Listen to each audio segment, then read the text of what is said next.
You guys want the container details, so I'm here to give them to you. Just so you know, everything is linked on my LTK. Let's go through my favorite one. These Rubbermaid containers are elite. You can get a massive pack. I got mine from Target or Amazon or something, and I saw a comment saying, how does your food not taste like plastic container?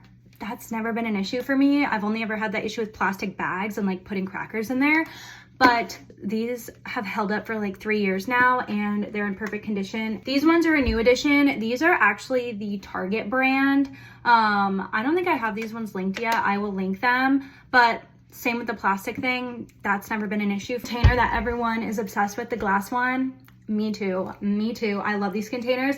It is an Italian brand called Fido, made in Italy, and I love these ones. This is a berry container, and I have this big one and then also a small one.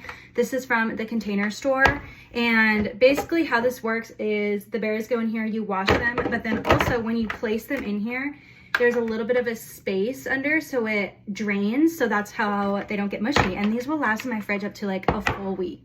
This is another container from the Container Store, and I love this one. Can't go wrong with a good egg container, also from Container Store. This one sits like right in my door, and this is also Container Store. Some other ones I want to mention that aren't in my fridge. This is also from the Container Store, and this just holds my coffee beans. And then another one that's not currently in my fridge right now, these are from Williams-Sonoma, and they are advertised as overnight oat jars. Kind of a weird thing to just be like, oh, I need a jar just for my overnight oats, but I use them for other stuff. So love these two, Williams-Sonoma. That's it. Yes, I know these are all very expensive, but keep in mind I've accumulated these over the past 3 years, some of them as gifts, and I will say I have a full-time job, so that's it.